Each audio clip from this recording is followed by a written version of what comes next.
Well, a cheap energy source that also provides light is a commodity that continues to elude us even to this day. And our early American ancestors fared even worse. Well, today on the Deerskin Diary, I'm going to tell you the story of Candlewood, a forest product that provided light for early American colonists. So stick around. I'm going to give you the pitch on this pine product and hopefully shed some light on this topic, and you're not going to want to miss it. In the early American frontier, producing light was neither cheap nor simple. Oil lamps and candles were perhaps the brightest sources of illumination, but both came with significant drawbacks. Oil lamps required a steady supply of whale oil or animal fat like bear grease or raccoon grease, which was costly and sometimes difficult to obtain. Candles typically made from tallow were labor intensive and would melt in summertime heats, and beeswax was very expensive in the 18th century. And even if you worked for someone rich, apparently it wasn't always better. On November the 18th, 1740, William Byrd responded to a complaint from an employee by stating that, quote, "Then as to your often being forced like mad people to sit in the dark without a candle, I have this to say, that orders have been given from the beginning to furnish you with one every night. And if those orders have at any time been disobeyed, upon the least complaint from you, that grievance too would have been redressed. But I understand the candles are not big enough for you. I am sorry we have not wax or at least mold candles to light you in your lucubrations. Had your dear friend Mr. Stevens supplied us with more tallow, perhaps we might have been better able to light up the house with bigger candles. In the meantime, if such as you have by the judgment of two good men would burn an hour and a half, that is full long enough to read by candlelight, which is not good for the eyes, and after that, meditation and devotion might fill up the rest of your winter's evening." In other words, you can sit in the dark and think about it. The scarcity and expense of these resources meant that poorer settlers had to be resourceful and inventive in their quest for affordable lighting. The pine resin is also known as pine pitch, but it's not the sap of the tree. It's rather a product that the tree produces to protect a wound to the tree. It keeps other bugs and pathogens and things out of the tree itself. And when you find a wounded tree, you can collect it in these nodules like this, and you can melt it down over a fire, and it actually produces an excellent heat-activated glue that the natives used quite often to attach spear points or knife blades to arrow shafts, spear shafts, or knife hafts. Now, the resin is very flammable and it burns almost like a candle wick when the piece is small enough, and provides a brief period of light as it burns. Europeans moving into the frontier clearly learned this and adapted to it, and thankfully, they even wrote about it.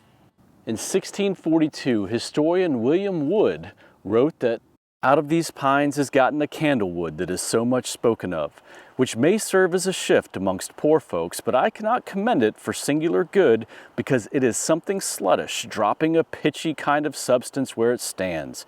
Likewise, it is not improbable that pitch and tar may be forced from these trees, which bear no other kind of fruit.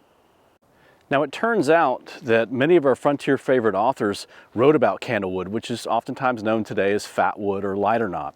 And they wrote about it from their perspectives and the perspectives of native cultures. James Adair wrote that, quote, "The Muskogee call the fire their grandfather and the supreme father of mankind, Esakata Emiche, the breathmaster, as it is commonly explained. When the fire appears, the beloved waiter cherishes it with fine chips or shaved splinters of pitch pine, which had been deposited in the holiest. Then he takes the unsullied wing of a swan, fans it gently, and cherishes it to a flame."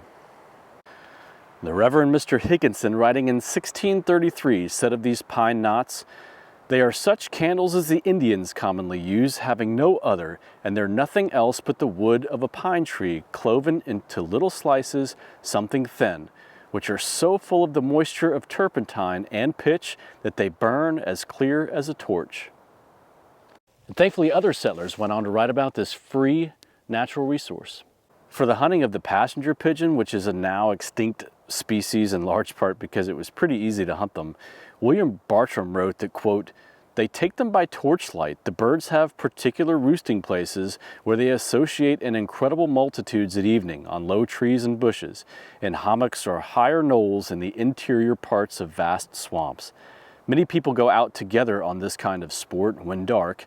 Some take with them little fascines of fat pine splinters for torches. Now, John James Audubon described a night hunt as, quote, "The hunter has returned to his camp or his house and has rested and eaten of his game. He waits impatiently for the return of night. He has procured a quantity of pine knots filled with resinous matter, and has an old frying pan that, for aught I know to the contrary, may have been used by his great-grandmother, in which the pine knots are to be placed when lighted."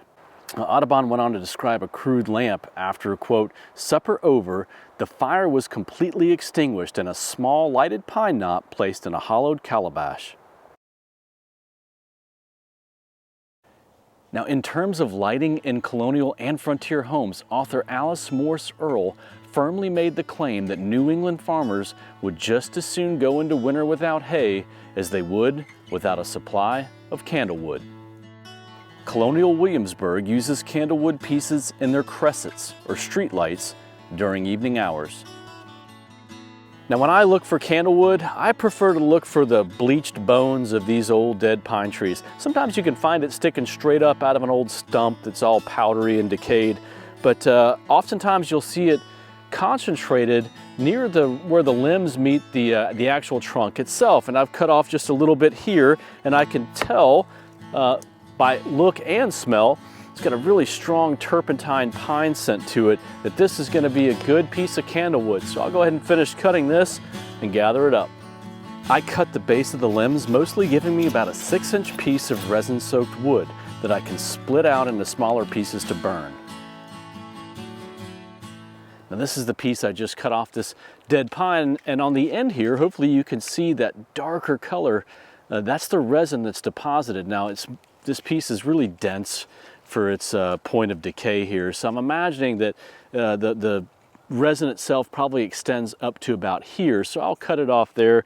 Here's another piece that I've already done, and this piece is extremely dense for its size, and it's got resin showing on both ends. So I can just split this out into pieces, you know, thinner or fatter, and I can use it for fire starters. I can use it as the settlers did for candles. A number of different things. Now, the one thing I do want to add is that cooking over a pine pitch or resin-soaked pine fire doesn't put out a lot of heat, one, but it also puts out a lot of soot and a lot of heavy black smoke. And one danger of this is as you burn this type of wood, that pine resin or that pine pitch liquefies, and it can actually drip off of the end of the burning piece. And that can become problematic if you have anything underneath it that you don't want hot pine pitch dripping on, including ourselves. So there you have it, the pitch on pine pitch, if you will. Now, this is a great, free, and easy little experiment you can do the next time you want to recreate a historical experience, or the next time your power goes out. Just remember, if you burn this in your house, make sure to do it in your fireplace in the back corner, so all this black, thick smoke has a place to go. Now, I can't tell you how much I appreciate your time and attention once again, and we'll see you next time on the Deerskin Diary.